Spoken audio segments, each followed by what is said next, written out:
لیکن جنہوں نے حضور کو صرف بشر سمجھا، صرف بشر، وہ غلطی کر رہے ہیں۔ جنہوں نے صرف نور سمجھا وہ غلطی کر رہے ہیں۔ نور ہیں لیکن بس صرف نور نہیں، اور بہت کچھ ہے۔ بشر ہیں لیکن صرف بشر نہیں، اور بہت کچھ ہے۔ وہ کس طرح؟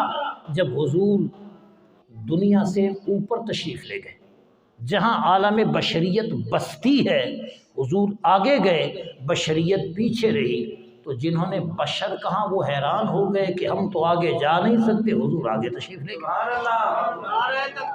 اللہ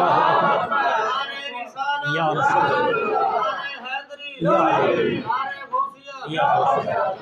اب خود سوچیں، اس دنیا میں رہنے والا کھانے کا محتاج ہے، پینے کا محتاج ہے، چلنے کا محتاج ہے، پھرنے کا محتاج ہے، ہزار ضرورتیں رکھتا ہے، آکسیجن کا محتاج ہے، ہوا کا محتاج ہے، لیکن بشریت نیچے رہی، حضور آگے تشریف لے گئے۔ پتہ چلا کہ حضور صرف بشر نہیں ہیں، اگر حضور صرف بشر ہوتے تو عالم بشریت سے حضور باہر تشریف نہ لے جاتے۔ اور جب سدرۃ المنتہا پہ جبریل پیچھے رہ گئے، حضور آگے گئے، تو جنہوں نے حضور کو صرف نور سمجھا وہ حیران ہو گئے کہ نورانیت پیچھے رہ گئی، حضور آگے تشریف لے گئے، یہ کیسے ہو سکتا ہے؟ اب انسان حیران ہو گیا کہ آخر حضور ہیں کیا؟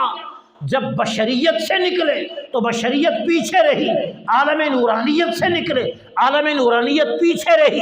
ہم نے تو نور و بشر کا جھگڑا کیا، بشر ہیں یا نور ہیں؟ یہاں تو بشریت بھی پیچھے رہ گئی، نورانیت پیچھے رہ گئی، حضور ہیں کیا؟ علماء فرماتے ہیں سدرۃ المنتہا سے آگے حضور شان حقیقت کے ساتھ گئے۔ وہ حضور کی بشریت نہیں، حضور کی نورانیت نہیں، حضور کی حقیقت ہے۔ حضور کی کیا ہے؟ حقیقت ہے۔ اور حضور کی حقیقت کو ہر کوئی نہیں جان سکتا۔ عقائد عالم صلی اللہ علیہ وسلم کی حقیقت کو ہر کوئی جان نہیں سکتا۔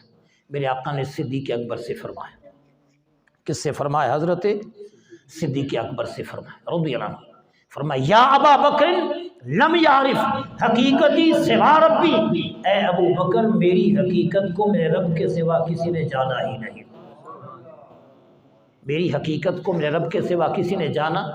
بطور خاص میرے آقا نے صدیق اکبر سے یہ کیوں فرمایا کہ میری حقیقت کو میرے رب کے سوا کسی نے نہیں جانا؟ اس لیے کہ جو قریب رہتا ہے عام طور پر وہ سمجھتا ہے کہ میں جان گیا،